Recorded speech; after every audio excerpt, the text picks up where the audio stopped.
एगो लइका एगो लइकी से का कहत बा, भोजपुरी बा।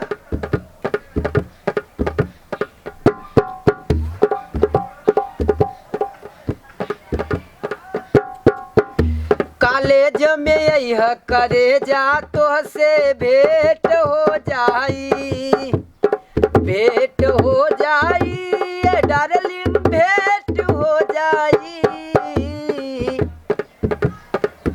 लइकवा कहत बा कि घरे तो हम ना आ पाइब, लेकिन तू अइह कॉलेज, स्कूली में अइहू तो भेंट हो जाई वही समय।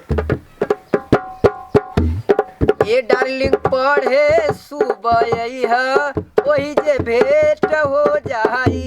ये डार्लिंग सुबह अइह कॉलेज, वही जे भेंट हो जाई।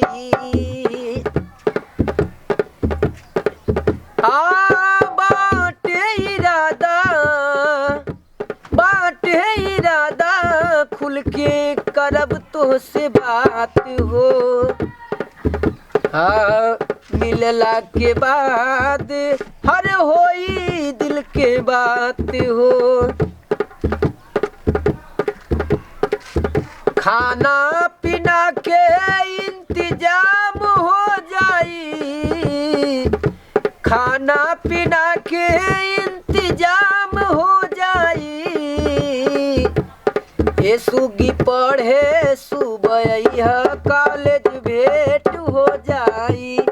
ये सुगी पढ़े सुबह अइह कॉलेज, भेंट हो जाई। गोपीगंज में अइह कॉलेज, फोन जरूर करीह। गोपीगंज अइह कॉलेज, फोन जरूर करीह।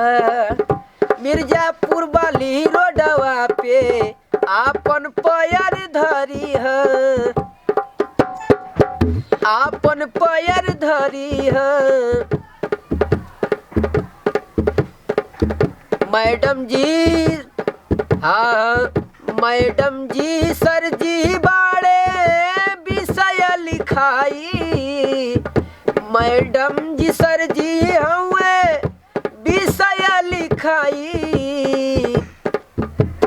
ये सोना मिले कॉलेज अइह, वही जे भेंट हो जाई। ये सोना मिले कॉलेज अइह, वही जे भेंट हो जाई।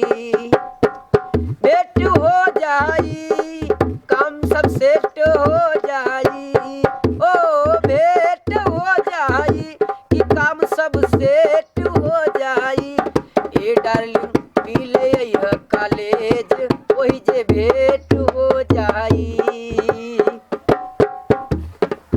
लइकिया कहत का बा, साइकिल से धीरे धीरे बाबू हम आई। साइकिल से धीरे धीरे बाबू हम आई। लइका कहता, बड़े शिव बोलैह करे जा बाइक लेके आई। बड़े शिव बोलैह करे जा बाइक लेके आई। फिर छुट्टी होई, फिर छुट्टी होई, ओकरे बाद गले मिलाल जाई। ए डाली पढ़े खातिर अइह, वही जे भेंट हो जाई। ए रानी पढ़े खातिर अइह, वही जे भेंट हो जाई।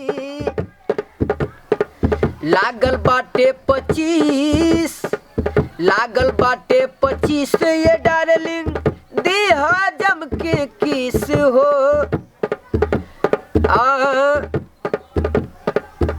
तोहरे पढ़ाई के भरपाई करब फीस हो। रसिया राहुल भैया हुए लेब बोलवाई। रसिया राहुल भैया हुए लेब बोलवाई। ए रानी पढ़े स्कूल अइह, वही जे भेंट हो जाई। ए रानी पढ़े कॉलेज अइह,